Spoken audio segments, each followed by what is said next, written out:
ago when Trump first got into office, he wanted to get out of the Paris Accords, which we did. And everyone was in a big huff about climate change and global warming, how it's supposed to be such a big thing, and how it's supposed to be all over politics, we should be doing a lot about it to save our environment. Well, I decided for my project that I'm going to be doing mine on global warming. And I want to give both sides of the argument on why people think humans are to blame, and why humans are to blame, and why this is a natural cause, and let you decide on what you think is right.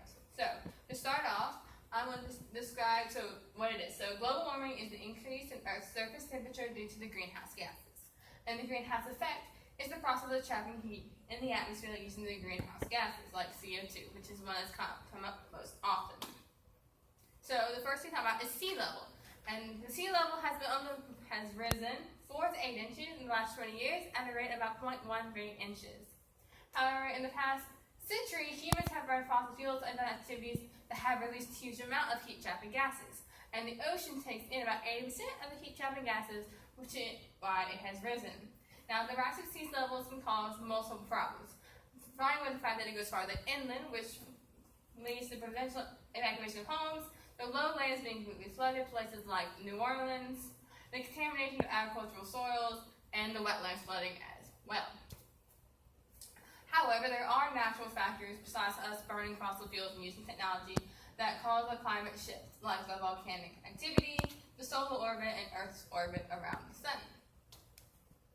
Now, the activists have portrayed their evidence for why humans are to blame for multiple reasons. One being the sea level, the second being the rise in global temperature, which has been on the rise since 1850, but recorded most in the 70s. And the 20 years since 1981 has been the warmest, with all 10 of the warmest years in the past 12 years being during that time period. Now, also because of the warming oceans that have risen 0.3 degrees Fahrenheit since 1969 in the first 700 meters of the ocean starting from the top. And also because the ice sheets, the Greenland ice sheet and the Antarctic ice sheet has been shrinking over 152 cubic meters since the early 2000s. Also because the glaciers are retreating almost everywhere in the world, including the Alps, the Andes, the Himalayas, the Rockies, Alaska, and Africa. Also due to the lack of extreme events with the extreme high temperatures and the extreme low temperatures in the United States, there haven't been as many. And because of decreased snow cover, which in places like California, they really depend on the snows in the northern parts of California for them to melt. So the lower part of California has their water and no drought. So there are also reasons on the flip side on why humans are not to blame. So in the past 250 years, the ppm of carbon dioxide has only increased by 95, which isn't a lot when you think about how much technology has increased in fossil fuel usage. So if humans are turning more, there should be a warming effect, but not really, because greenhouses make up less than 1% of the Earth's atmosphere, and carbon dioxide makes up 4% of that 1%.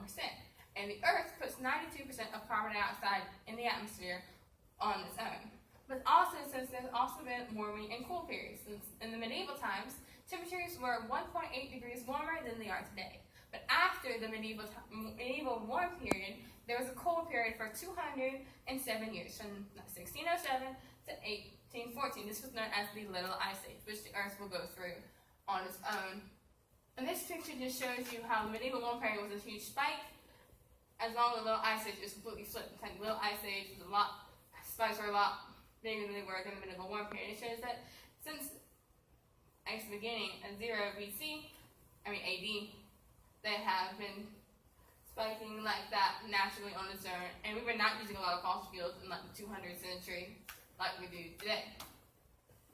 More reasons to why humans are not to blame is that there have always been high concentrations of carbon dioxide. This has occurred throughout Earth's history, and each time Earth has made a mechanism to deal with it. And the humans haven't changed this. Earth on its own has found out ways to fix it so Earth can still function.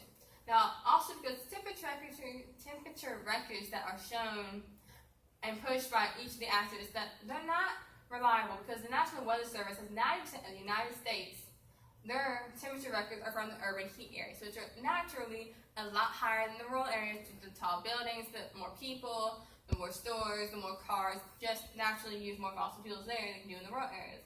And also because the oceans have been getting colder. They have been going through a cold period since 2008 in the Pacific and Atlantic Oceans. So, overall, global temperature rise and global warming. So, naturally, global warming is a natural cycle that takes place every 100,000 year intervals. It's happened for millions of years since the Earth began, pretty much. So for 80 to 90,000 of those years are ice ages, with 10 to 20 years being warm periods, give or take 1,000 or so years. Now, according to the Milankovitch cycle, the Earth will go through the rise or fall of temperatures with calculated regularity, which can prove that global warming is natural and that we are not the cause. So, from both sides of the argument, some say that we are to blame because we have all the technology and we use more fossil fuels than we have in the past century since the industrial period. And the other side says that this is completely natural and that the Earth will find a way to cope, and we are not completely at blame for this. The Earth does this naturally. So I want you to take whatever side of the argument you want. I hope that this has given you a new perspective on global warming, why the Paris Accords were either a big deal or not a big deal at all. I hope you enjoyed this video. Have a nice day.